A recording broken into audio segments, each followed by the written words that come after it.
તો મિત્રો આ છે INS ખુખરી. પનડુબ્બીએ અચાનક જ એક બીજી શિપ હતી ને એની ઉપર હુમલો કરી દીધો. પનડુબ્બીએ INS ખુખરી ઉપર હુમલો કરી દીધો અને ગોઠણ સુધી પાણી ભરાઈ ગયું. એ શિપમાંથી નીકળી શકતા હતા પરંતુ તે નીકળ્યા નહીં અને શિપની અંદર જ રહ્યા.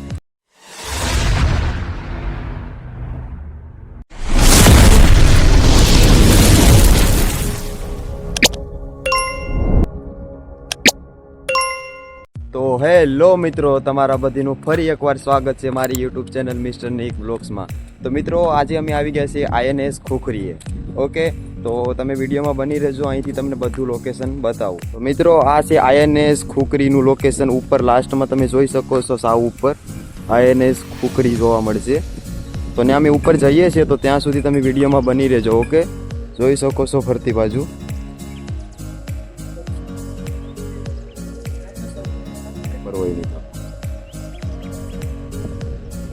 તમે જોઈ શકો છો એકદમ બેસ્ટ લોકેશન છે યાર. ઉપર ખુખરી છે ને, અહીં મસ્તનું લોકેશન છે. અત્યારે સવારમાં અમે વહેલા આવ્યા છે એટલે અહીંયા પબ્લિક નથી, પરંતુ જો બપોર અથવા સાંજના આવ્યા હોત ને તો કદાચ પબ્લિક જોવા મળત. મિત્રો જોઈ શકો છો એકદમ દરિયાની કાંઠે છે ને ઉપર છે. આ પૂરું લોકેશન છે, પૂરેપૂરું.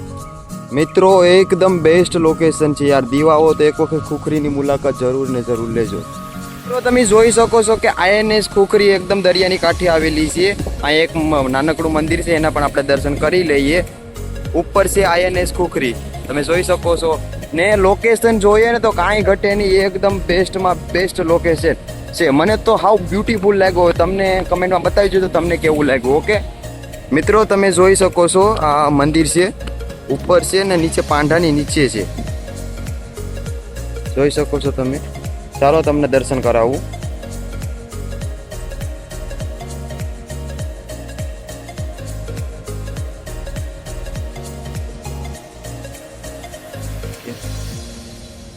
જોઈ શકો છો તમે, અહીંથી પાણી આવી શકે છે. જય કંકેશ્વરીમાં એકદમ અંદર છે.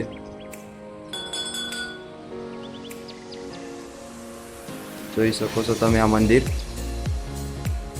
ઓકે, આપણે દર્શન કરી લઈએ પહેલા.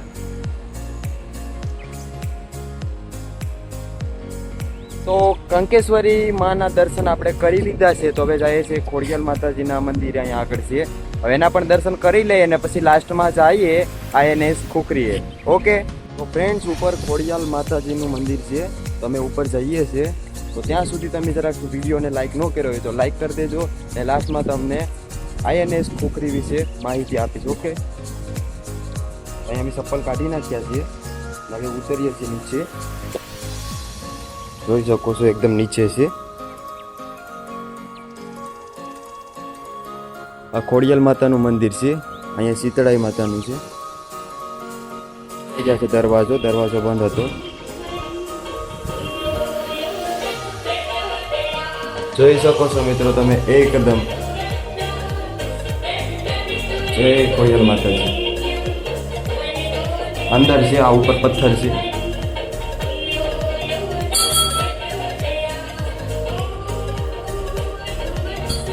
તો મિત્રો આપણે ખોડિયાલ માતાજીના દર્શન કરી લીધા છે. તો હવે ડાયરેક્ટ જઈએ છીએ INS ખુખરીએ. ઓકે, તો તમે વિડીયોમાં જરાક લાસ્ટ સુધી બની રહેજો, બહુ જ મજા આવશે અને એના વિશે તમને થોડીક ડિટેલ આપીશ. ઓકે, જો મિત્રો અહીંથી તમે નજારો જોઈ શકો છો, એકદમ બેસ્ટ લોકેશન યાર.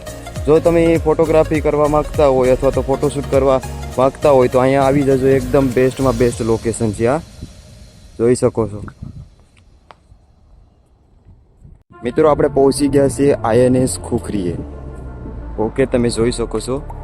મિત્રો તમે જોઈ શકો છો આ છે INS ખુખરી, જે સમુદ્રમાં ડૂબી ગઈ હતી.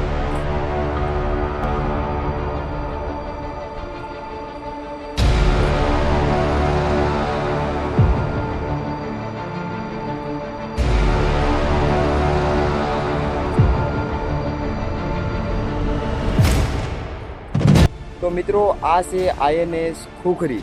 જ્યારે ભારત અને પાકિસ્તાનનું યુદ્ધ ચાલી રહ્યું હતું ત્યારે આ કપ્તાન એટલે કે INS ખુખરી અને બીજી એક શિપ હતી એની સાથે, એના કપ્તાન હતા મહેન્દ્રનાથ. ત્યારે જ્યારે પાણીની અંદર જ્યારે આ બે શિપ ગઈ ને ત્યારે એની અંદર પાકિસ્તાનમાંથી એક પનડુબ્બી આવેલી હતી જે પાણીની અંદર હતી, પણ આ જે મહેન્દ્રનાથ એને ખબર નથી કે અંદર એક પનડુબ્બી પણ છે. હવે પનડુબ્બીએ અચાનક જ એક બીજી શિપ હતી ને એની ઉપર હુમલો કરી દીધો, એટલે કે એ શિપને તો કાંઈ અસર થઈ નહીં, પરંતુ આ જે મહેન્દ્રનાથ એને આ લોકેશનની ખબર પડી ગઈ કે અહીંયા પનડુબ્બી છે. પરંતુ એવું થયું કે મહેન્દ્રનાથ જ્યારે કાંઈ એક્શન લેતા એટલે કે કાંઈ પણ નિર્ણય લેતા એના પહેલાં જ પનડુબ્બીએ INS ખુખરી ઉપર હુમલો કરી દીધો અને INS ખુખરીનું બહુ જ નુકસાન થઈ ગયું અને ગોઠણ સુધી પાણી ભરાઈ ગયું.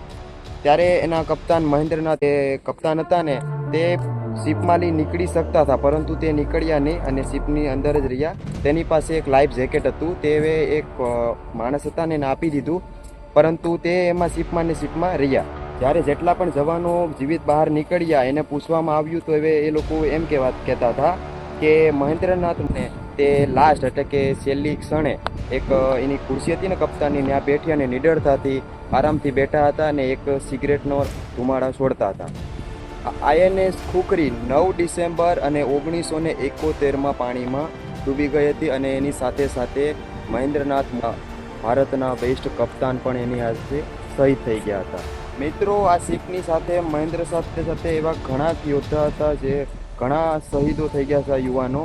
એની મને ખાસ તો ખબર નથી કોણ કોણ હતું, પરંતુ મને એક મહેન્દ્રનાથ હતી એના વિશે મેં તમને થોડીક ડિટેલ આપી દીધી. તો મિત્રો, આ એકદમ બેસ્ટ લોકેશન છે અને અહીંયા આપણે મહેન્દ્રનાથને આપણે શાબાશી આપવી જોઈએ. જોકે એ આપણા દેશ માટે થઈને શહીદ થઈ ગયા.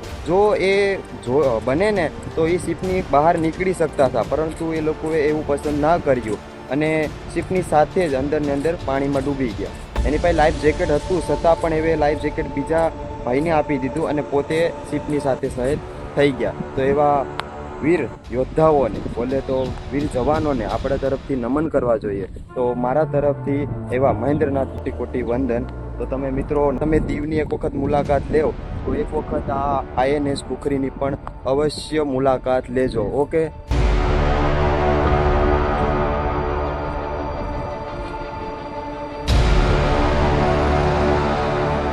મિત્રો, આ વિડીયોને અહીંયા પૂરો કરીએ અને જો તમને આ મારો વિડીયો સારો લાગ્યો હોય તો જરાક લાઇક, શેર અને મારી YouTube ચેનલને સબસ્ક્રાઈબ કરી નાખજો. અને જો તમે દીવ આવતા હોય તો એક વખત INS ખુખરીની અવશ્ય મુલાકાત લેજો. એકદમ બેસ્ટ લોકેશન છે અને સારું છે. જોઈ શકો છો INS ખુખરી છે. ઓકે, તો એક વખત તમે જરૂર આવજો.